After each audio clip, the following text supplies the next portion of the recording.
And the flaw in this, I think, is that it relies on white people's self introspection to achieve the ultimate goal.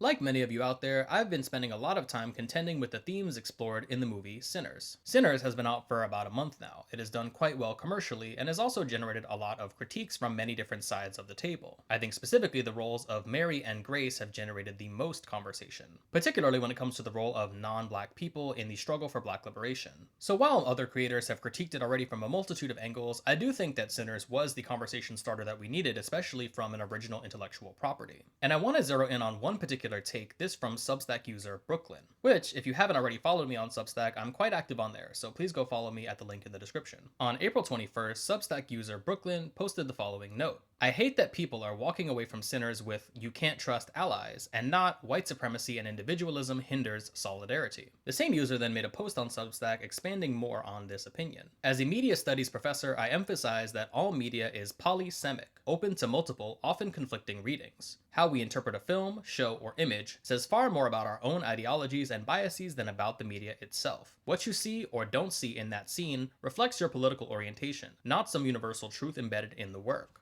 Now, the whole post made by Brooklyne is a really good take, so I will link it also in the description below. But I like this idea of media as polysemic, as having multiple meanings, and as having multiple interpretations. I think that's a really healthy way to approach media criticism. And this is the case even when Sinners has generated somewhat undue controversy related to its box office reception. On April 20th, Variety's account on X tweeted the following: Sinners has amassed $61 million in its global debut. It's a great result for an original R-rated horror film, yet the Warner Brothers release has a $90 million price tag before global marketing expenses, so profitability remains a ways away. This led actor Ben Stiller to quote tweet saying the following: in what universe does a $60 million opening for an original studio movie warrant this headline? What Stiller was getting at is that it is essentially unfair to peg Sinners as this potential financial flop when it is in fact doing quite well, and that making a remark such as that is a little bit racialized. Essentially saying that a movie that did not have this much racial commentary would not be subject to these types of financial critiques. What stood out to me about Stiller's tweet is that this is a pretty clear example of what we used to call white allyship.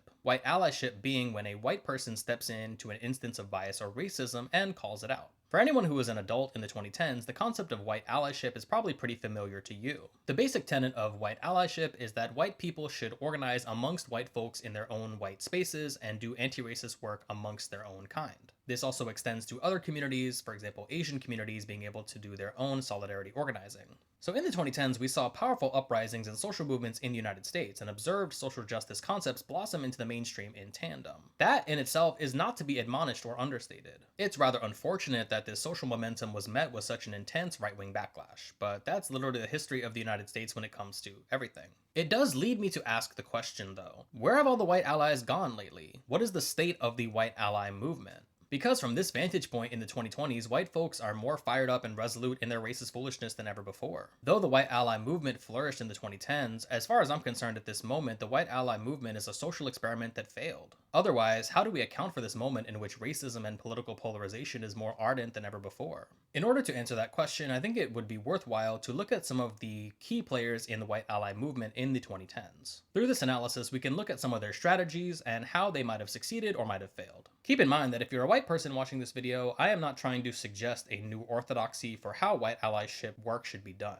More so, I think this is a time when we should pause and reflect on this movement and see how we can pivot to something more successful in the future. So the concept of white allyship is generally associated with workshops and other types of personal development seminars and other events where white people can come and learn about racism and anti-racist work. White allyship can mean many different things, but this is a really good starting point for us to begin our analysis. And this type of approach originates with one particular person, that being the American anti-racist activist Jane Elliott. Elliott was born in Iowa and spent the majority of her early adult life teaching elementary school. While Elliott, by her own account, was always interested in social justice, it really came to a flashpoint after the assassination of Martin Luther King Jr. in 1968. This led her to develop the now well-known Blue Eyes, Brown Eyes exercise. The context of this exercise is that when King was assassinated, Elliott was teaching in an all-white community in rural Iowa. Elliott felt that she had to find an innovative way to instruct her children on how racial segregation and racism works. In her exercise, she divided her class into blue-eyed students and brown-eyed students, and essentially gave the blue-eyed students more favorable treatment than the brown-eyed students, and was also more rude and condescending to the brown-eyed students. Elliot felt that it was necessary for her as a white woman to do this exercise in her all-white community, as this clip demonstrates. On the day after Martin Luther King was killed, one of my students came into the room and said, "They shot a king last night, Mrs. Elliott. Why'd they shoot that king?" I knew the night before that it was time to deal with this in a concrete way, not just talk about it, because we had talked about racism since the first day of school. But the shooting of Martin Luther King, who had been one of our heroes of the month in February, could not just be talked about and explained away. There was no way to explain this to little third graders in Riceville, Iowa. As I listened to the white male commentators on TV the night before, I was hearing things like, who's going to hold your people together, as they interviewed black leaders? What are they going to do? Who's going to control your people? As though these people were subhuman and someone was going to have to step in there and control them. They said things like, when we lost our leader, his widow helped to hold us together. Who's going to hold them together? And the attitude was so arrogant and so condescending and so ungodly that I thought, if white male adults react this way, what are my third graders going to do? How are they going to react to this thing? And for the next day, I knew that my children were going to walk in someone else's moccasins for a day. Like it or lump it, they were going to have to walk in someone else's moccasins. I decided at that point that it was time to try the eye color thing, which I had thought about many, many times, but had never used. So the next day, I introduced an eye color exercise in my classroom and split the class according to eye color, and immediately created a microcosm of society in a third grade classroom. Now, while her exercise was widely lauded, it didn't exactly make her very popular in her hometown of Riceville, Iowa. But at the very same time, doing this exercise in many different white communities around the world produced the same results. In a 2003 interview with PBS, she's quoted as saying, "I've learned that discrimination and its effects are the same no matter where you find them. I get the same results with the exercise in Berlin or in the Netherlands that I do in the US or Australia or Curacao. And what's even more distressing is the fact that I've gotten the same results using the exercise with adults in Scotland and Australia in the year 2002 that I got using the exercise with children in Riceville, Iowa in 1968. She continues, "I absolutely hate this exercise, but more than I hate the exercise, I hate the necessity for something like this in the year 2002. And the worst of it is that the exercise is as necessary today as it was in 1968. The interviewer asks, why? And Elliot responds, because we are still conditioning people in this country and indeed all over the globe to the myth of white superiority. We are constantly being told that we don't have racism in this country anymore, but most of the people who are saying that are white. White people think that it isn't happening because it isn't happening to them." So while Elliot has by and large always been about that life, she did have one instance in which her exercise was particularly not well received. This was in a 2009 BBC special entitled The Event, How Racist Are You? In the scope of this TV special, Elliot brought her exercise to the United Kingdom alongside other people of color in the UK that are doing anti-racist work. And the results were pretty wild. I'm bored with this bit now. I'm ready for a tea break. What you're doing is blaming the victim. What victim? What you're doing is blaming the victim. You're saying where's the victim? So this special aired in 2009, but I did see clips and GIFs of it all throughout the 2010s. But in 2009, she did sit down with The Guardian for an interview. In the scope of this interview, she says, "For one thing, the main thing, white people are rapidly losing their numerical majority in the United States of America, and so people of color are going to be the people in positions in power in the future. White people are finally beginning to realize that. Some of them are scared to death." The article finishes with The Guardian's Andrew Anthony stating, "There's a fierce, even admirable relish in her words, but also the nagging suspicion that she's more excited by white fear than she is by black success." And this is quite a wallop to leave on Elliot at the end of this article. I don't know if I would go that far, but I would say that there is a sort of cottage industry that established itself in the 2010s of white people doing anti-racist workshops. And the subtext of that cottage industry is that essentially if racism does go away or get solved, then these white people are then out of a job. Again, begging the question of where are these white allies now that the movement is so much in need of more rejuvenation, but we'll get to that in a little bit. While Elliot is credited with pioneering the anti-racist workshop, her contemporary might be found in one Robin DiAngelo. DiAngelo's career begins in 2004 when she received her PhD in multicultural education. Her dissertation was entitled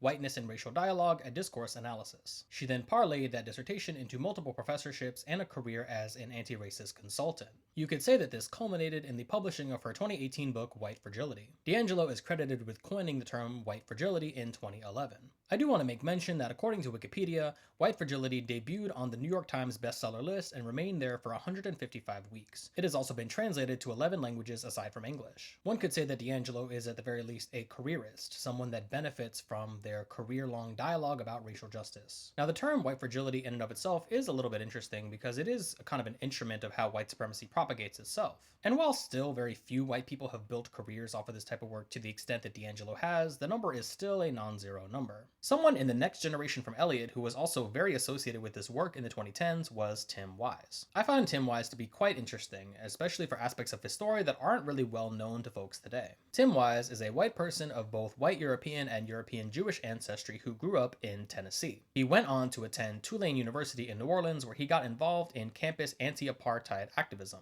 It's important to note that this was a very big activist movement, especially on college campuses in the late 1980s. At that time, the call to action was for universities to divest from apartheid South Africa. Notably, despite these calls to action, many schools did not divest from South Africa. Regardless, Wise stayed in Louisiana and did a lot of anti-racist and social justice activism throughout the 90s. For a period of years, he also did some work with HBCU, Fisk University, with their Race Relations Institute, which I find a pretty interesting cosign as well. Wise is the author of several books on anti-racist subject matter, such as 2004's White Like Me and 2020's Dispatches from the Race War. Throughout this time, he was also a fixture of public speaking related to white people doing anti-racist work. The idea of being white and woke, to me, is problematic, and I want every white person in the room to understand, if you don't already, the problematic nature of that. I think it's dangerous in the sense that when you say that someone is white and woke, right, and aware, conscious, committed to change of a system of white supremacy, the danger is that we look at wokeness as this finish line, right, as this place where you attain a certain level of awareness and then you're done, and you cross the finish line and you're there and everybody pats you on the back and says, oh man, you're white and woke. Hell, I was in the top 8 white and woke people in the Root, whatever the hell that means. Like, I don't even know what that means. And the fact that they only found 8 of us tells you something, right? Like, they couldn't even find 10 and like, just, you know, you normally round stuff up to 10. You find 10 people, they found 8. So it tells you something. Wokeness is a process. It's not an end point. It's not a thing that you cross the finish line. It's a process of discovery, right? And I think that the minute that any of us who are white decide, oh, we're woke now, we understand police brutality, or we understand white supremacy in education, or we understand the intersectionality of white supremacy, patriarchy, capitalism, straight supremacy, etc., then we stop learning. So to me, I think the problem in the title is it assumes that any of us, me included, are these finished products, when in fact we are learning things every day. So what Wise is saying here is pretty astute, essentially saying that the work for white people is never going to be over. And while there are many white allies that also feel this way, it's potentially not the best message to send to your prospective white allies out there in the world. And this is due to the worldview that I think a lot of anti-racist education and workshops tend to have. In this worldview, racist tendencies are treated almost like a sin amongst white folks that can be rehabilitated or workshopped away. And the flaw in this, I think, is that it relies on white people's self-introspection to achieve the ultimate goal. That goal, by and large, being a material improvement of the conditions faced by black people, indigenous people, and people of color on the daily. Now, it is true that we can attack racism from many different fronts, and a sort of white allyship workshop is one method of attack to that. But I do think that going from point A being a white allyship workshop to point B being an overall alleviation of structural racism to be a little bit at fault here. Now, as a side note, Wise does name drop a particular article in this talk called The 8 Wokest White People We Know, which was published in The Root in 2016.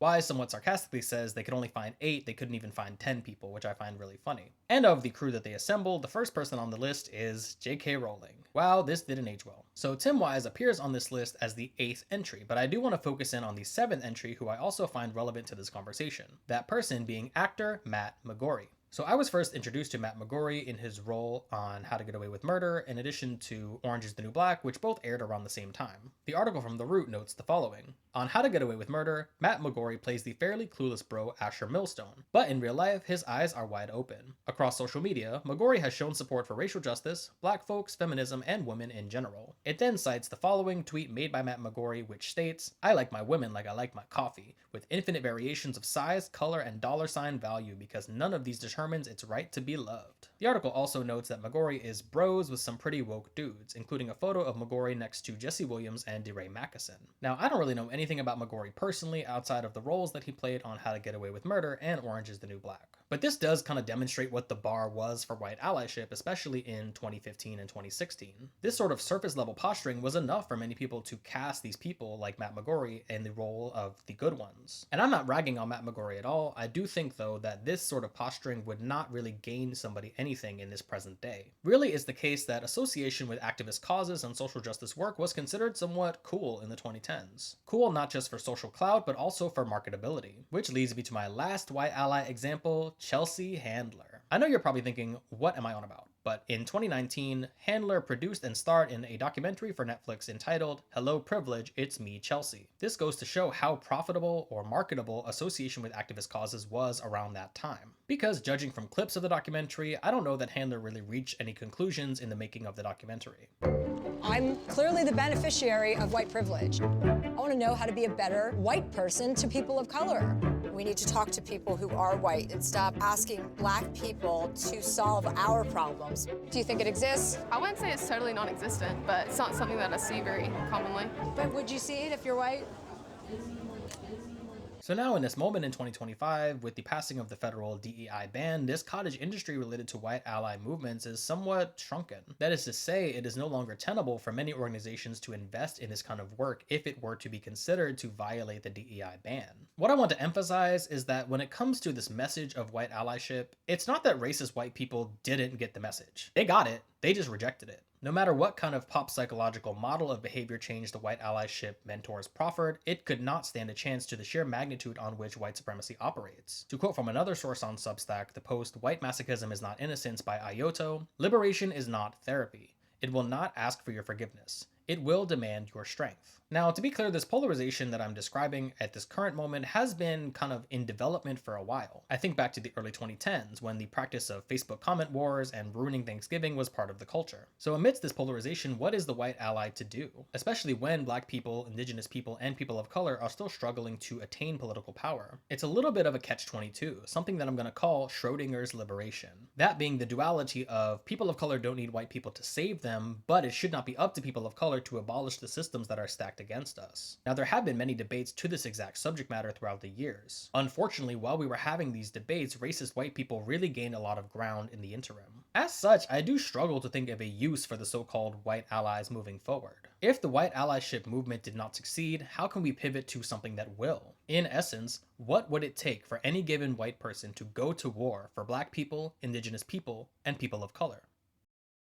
On May 9, 1800, John Brown was born in Torrington, Connecticut. John Brown was born to abolitionist Owen Brown and his wife Ruth Mills. The name John Brown is now widely associated with revolutionary abolitionism, that being his 1859 raid on the Harper's Ferry Armory and his subsequent execution for treason against the United States. Now, I learned about John Brown in my high school history class, but there's some details about his story that I found really interesting and worthy of uplifting for the purposes of this video. I think they illustrate the point of what it is to be a white ally and how to even transgress that and achieve better political aims. So again, John Brown was born into an abolitionist family. When he was 5, he moved to Hudson, Ohio, and his father, Owen Brown, participated in the Underground Railroad in the town of Hudson. This went as far as John Brown receiving an education at the home of an abolitionist named Eleazar Wright. John Brown matured into adulthood and went on to participate in the Underground Railroad himself starting in 1825. For about 10 years, John Brown operated a stop on the Underground Railroad in Pennsylvania. I also do want to mention that throughout his life, John Brown was quite financially well off, working as a businessman and later as a bank director back in Ohio. In essence, he was personally wealthy, but leveraged his wealth all the same to help black people escaping bondage. So again, you have John Brown coming from an abolitionist family and continuing to do abolitionist work as an adult for a good 20 years or so. And then in 1837, there was an assassination of another abolitionist named Elijah Parrish Lovejoy.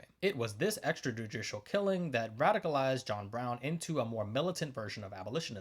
So Lovejoy's murder happens in 1837, and the raid on Harper's Ferry doesn't happen until 1859. In the middle of that, you have the passing of the Fugitive Slave Act in 1850. All throughout this time, John Brown is participating in various radical actions, but still is planning on his ultimate goal, which is to do this insurrectionary act. So I want to be clear in the fact that John Brown was uniquely poised to carry out his acts, and it still took him decades to get to that point. For John Brown, arguably an abolitionist nepo baby, it still took him 20 years of participating in black-led struggles to get to the point where he wanted to go into militancy, and then another 20 years on top of that for him to actually actualize it. Ergo, the thought that we could undo internalized white supremacy in the span of months or even weeks via anti-racist seminars is unrealistic. In fact, it could take entire lifetimes. And I say this not to discredit the work of white anti-racist activists throughout the years, but only to illustrate the span of what we're talking about. And that might demonstrate the short-sightedness of the white ally movement in the first place. So what is the current state of the white ally movement? In essence, who is still out there doing what? The most prominent actor seems to be an organization by the name of Showing Up for Racial Justice, or SURJ. SURJ is organized by white anti-racist activists and operates around 94 chapters throughout the USA and Canada. You can see a list of all these chapters on SURJ's website, although from a cursory glance I could not tell if all of them are still active. They also have a merch store, where for $24.99 you too can be the proud owner of a tote bag that says, "Teach my white kid about racism." Moving on. So I do find SURJ's organizing model pretty interesting, as it's meant to uplift white anti-racist organizers to do work within white majority communities. I do have a minor question, which is this sort of self-segregation model useful in comparison to a more pluricentric organization? Should we simply leave it up to these white anti-racist organizers to work in their communities, or should there be some sort of interracial mentorship? I don't have the answers, but I do wonder if this model of white allyship organizing infers something about our larger patterns about race in society. There's a conversation to be had about whether this sort of allyship organizing can be sufficiently atomized according to racial affinity. When it comes to the white allies, though, I do have one particular question for them. Does virtue signaling being a vocal white ally help convince staunch racist white people to convert to your cause? Or does it just make them write you off while you still are able to benefit from your white privilege? Let me explain. I think a lot of well-meaning white people who are convinced of their own allyship think that they have to opt out or drop out of accepted society in order to do their anti-racist work. So much so that unlike John Brown, who was independently wealthy for his day and age, the majority of white allies now probably look like baristas with white guilt. So I do have some ire for my white comrades, even if they are queer, trans, polyamorous, or disabled, if they believe that their anti-conformity is aspirational.